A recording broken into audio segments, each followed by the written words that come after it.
Sorry about that. Part 2 of my video mesechet Krisos, day 3, Monday, December 12, 2020, the 28th day of the Jewish month of Kislev. Here it goes. Tanya Vayikra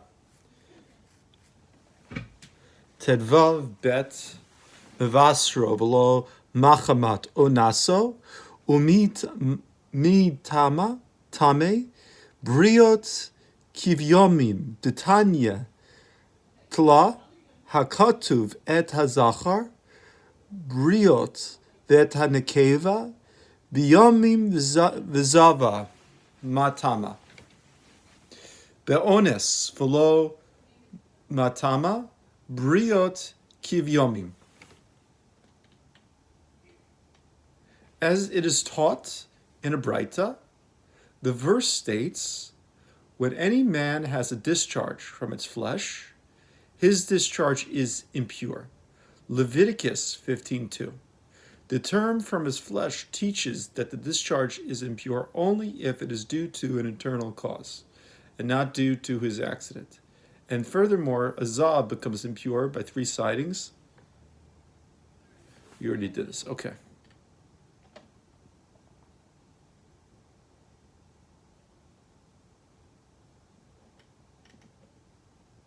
Okay, no, we didn't. As it is taught in a Braita, the verse states, when any man has a discharge from his flesh, his discharge is impure. Leviticus 15:2. The term from his flesh teaches that the discharge is impure only if it is due to an internal cause and not due to his accident. And furthermore, a zav becomes impure by 3 sightings of gonorrhea-like discharge on one day, like he becomes impure by 3 such sightings on 3 consecutive days, as it is taught in a Braita. The verse links the impurity of the male, i.e. a zav, the number of sightings, on the same day or on consecutive days, and the female zava to the number of consecutive days on which she experiences sightings of blood. And by contrast, a zava becomes impure if she has a discharge by accident, and does not become impure by 3 sightings on one day, like she becomes impure by sightings on 3 consecutive days. Therefore, the Mishnah counts them as 2 separate cases. Mitzora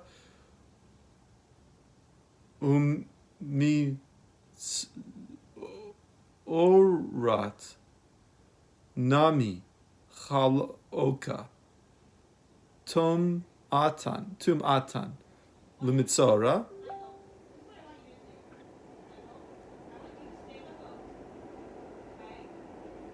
dimitzara taun priya upri ima dichtiv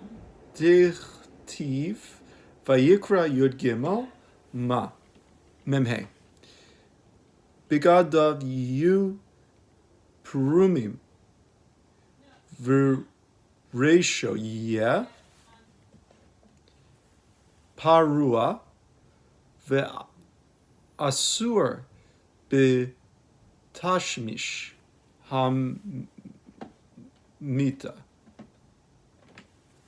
The Gemara objects that the impurities of a male leper and a female leper are also distinct, as a male leper requires letting his hair grow wild and rending his garments. As it is written, his garments shall be rent, and his hair of his head shall go wild. Leviticus 13:45.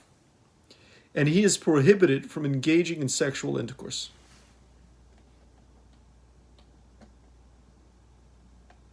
Omi mitzorat eina ta'anuha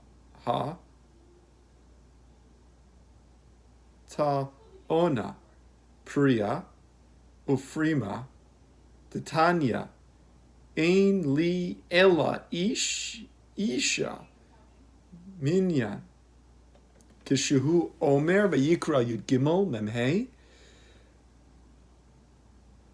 the hatsaruha hare kain shnayim. And by contrast, a female leper does not require letting her hair grow wild and rending her garments, as it is taught in a braita. The verse states, he is a leprous man. Leviticus 13:44. I have derived only that a man can be a leper. From where do I derive that a woman could also be a leper? When the verse states, and the leper in whom the mark is, Leviticus 13:45, without specifying a man. The verse teaches that there are two here, i.e., a man and a woman. Im kain ma Talmud lomar ish natko hakatuv mi'inyan shel mala li'inyan shel mata lomar ish porea uporem ve'ein ha'isha porat uporemet umoteret betashmish hamita shene'amar vayikra yud dalid chet vayeshev michutz la'alo ohelo shivat yamim v'lo michutz la'ohela. The Braitus asks, if so, why does the verse state a leprous man? The Braita answers, the verse is removed from the matter stated earlier and applied it to the matter stated later. His garments shall be rent, and the hair of his head shall go wild. So say that a man who is a leper lets his hair grow wild and rends his clothes,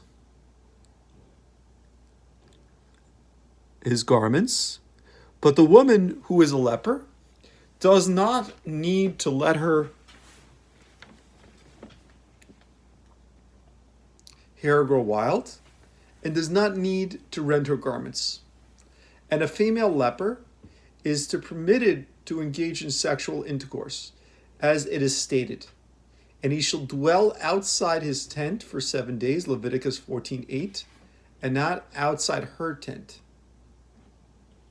Hilchach nim ninhu batran zav v'zava ikar tum'atan chaluka mitzora mitzoraat ein ikar tum'atan chaluka hai v'hai ki gris. Who? The Gemara now resumes starting its objection. Therefore, let us count the male and female leper as two separate cases, as the Mishnah does with regard to the Zav and the Zava. What does the Mishnah not do so? Why does the Mishnah not do so? The Gemara explains with regard to a Zav and a Zava, they are treated as separate cases because the essence of their impurity is distinct. As the purity of a Zav is based on the number of sightings of discharge, whereas the impurity of a Zava is based on the number of consecutive days on which she experiences sightings of menstrual type blood. By contrast, with regard to a male leper and female leper, the essence of their impurity is not distinct.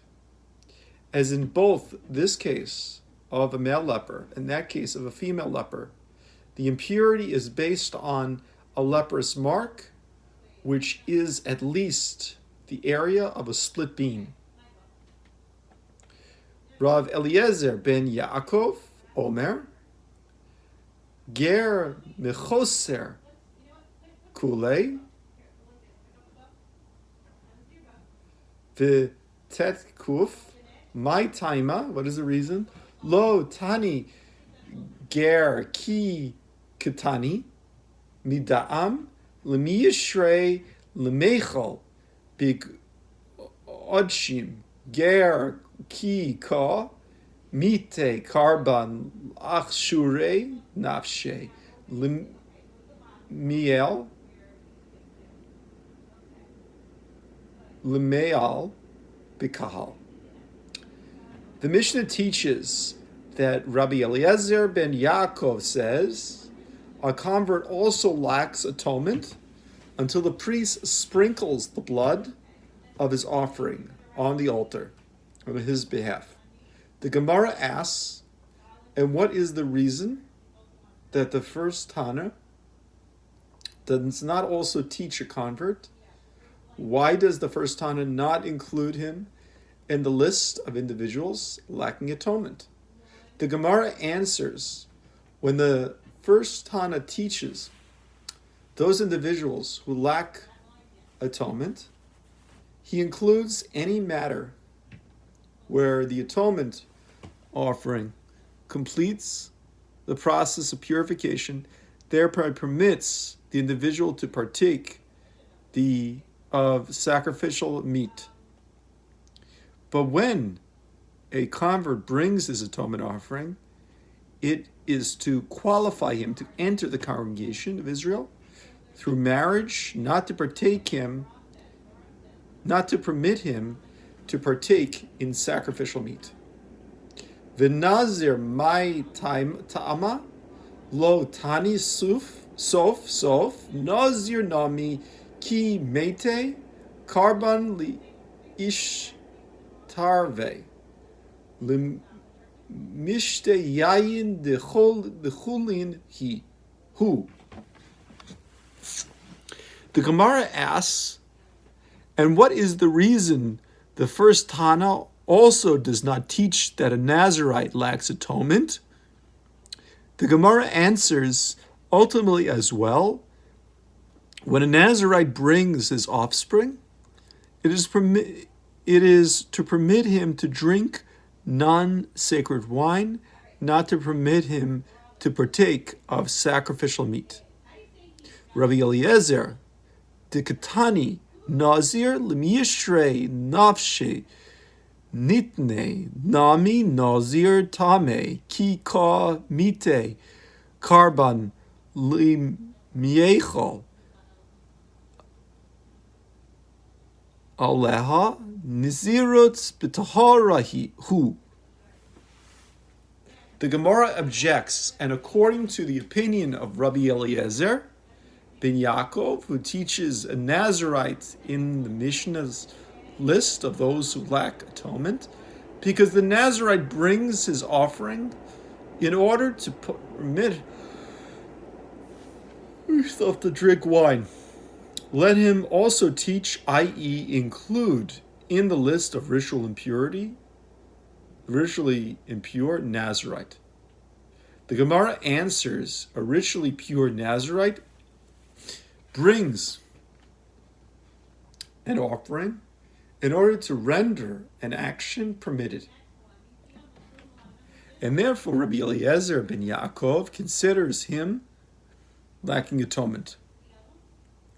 By contrast, when a ritually impure Nazirite brings his offering, it is not to render an action permitted, but rather to effect upon himself a period of Nazirite in purity. Tanu Rabbanan, ger me'ochev le'echol b'kadoshim ad sheyavo yavi keno havi prida echad achat shacharit ochel b'kadoshim le'erev kol hakinyan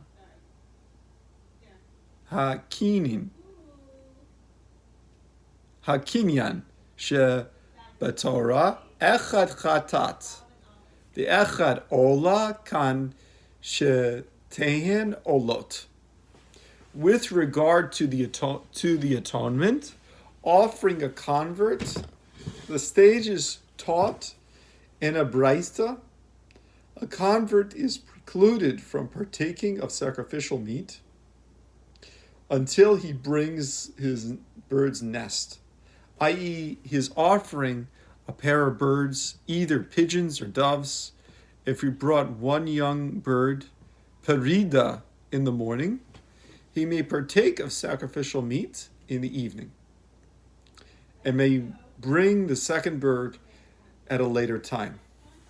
Furthermore, with regard to all other cases in the Torah where birds' nests are mandated as offerings, one of the birds is brought as a sin offering, and the other one as a burnt offering.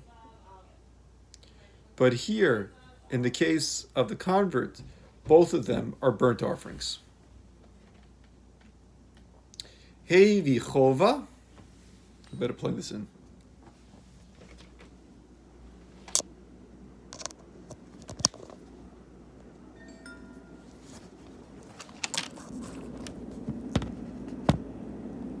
Hevi chovato min habehema yatsa ola ushlamim yatsa mincha v'shlamim lo yatsa lo amru kan ella lahakel. The braita continues, if instead of birds the convert brought a burnt offering from an animal as his obligatory offering, he has fulfilled his obligation. And if he brought a burnt offering and a peace offering, he has also fulfilled his obligation. But if he brought a meal offering and a peace offering, he has not fulfilled his obligation. This is because a bird's nest was stated in the Torah only to be lenient for him. Therefore, if he voluntarily brought an animal which is more expensive as a burnt offering, he has fulfilled his obligations. My shena, my shna, mincha ushlamim, delo yatsa dichtiv, bamidbar tedvav yudalit, kasher tazu kain, yase ma'atem, ola ushlamim, af, ger ola ushlamim. The Gemara asks, what is different about a meal offering and a peace offering? That if the convert brings these, he has not fulfilled his obligation. The Gemara answers, it is as it is written, and if a stranger dwell with you, or whosoever may be among you, throughout your generations, and will offer an offering made by fine fire of a pleasing aroma unto the Lord, as you do, so he shall do. Numbers 15, 1-4. From this verse, it is derived, just as you brought a burnt offering and a peace offering, when you enter the covenant,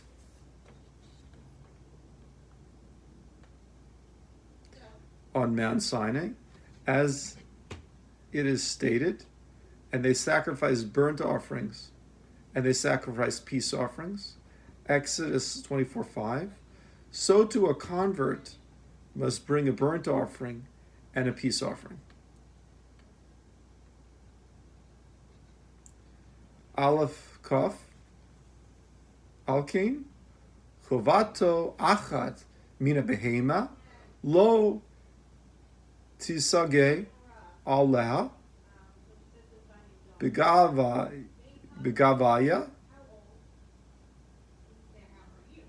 Dahaktiv, Kasher Ta'asu Kain, Yasa Amar Rav Papa, Yesh Lomar Le'of It Rabbi Le'olat Behema Lo Kol Shekain.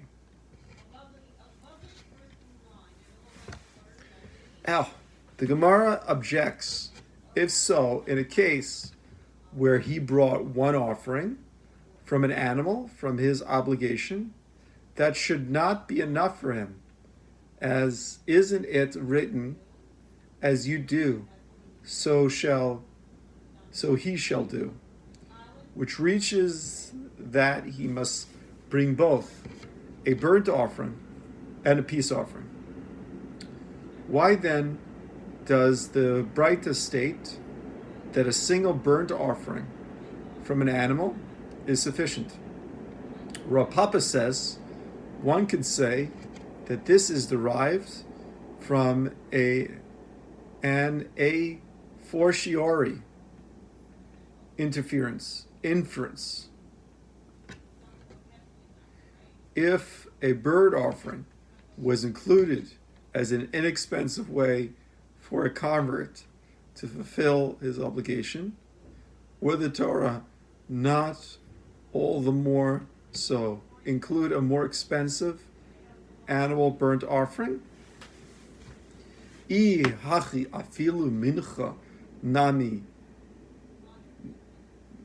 me'at kara came.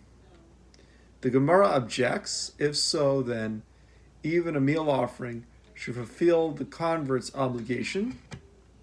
The Gemara answers, the verse restricts the acceptable offerings, excluding a meal offering.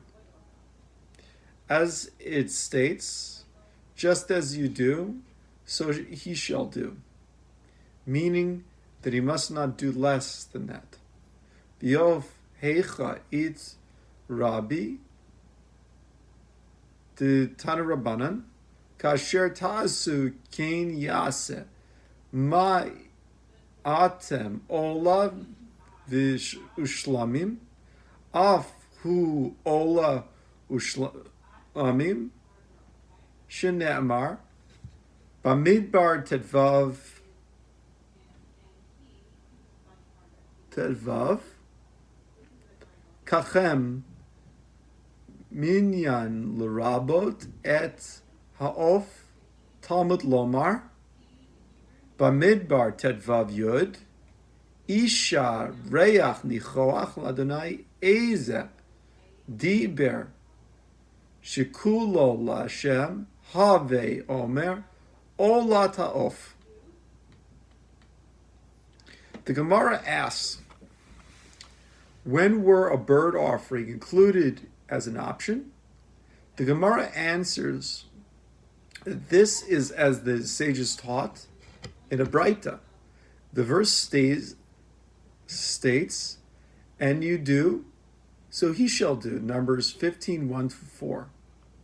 Just as you entered the covenant with a burnt offering and a peace offering, so too a convert fulfills his obligation with a burnt offering and a peace offering.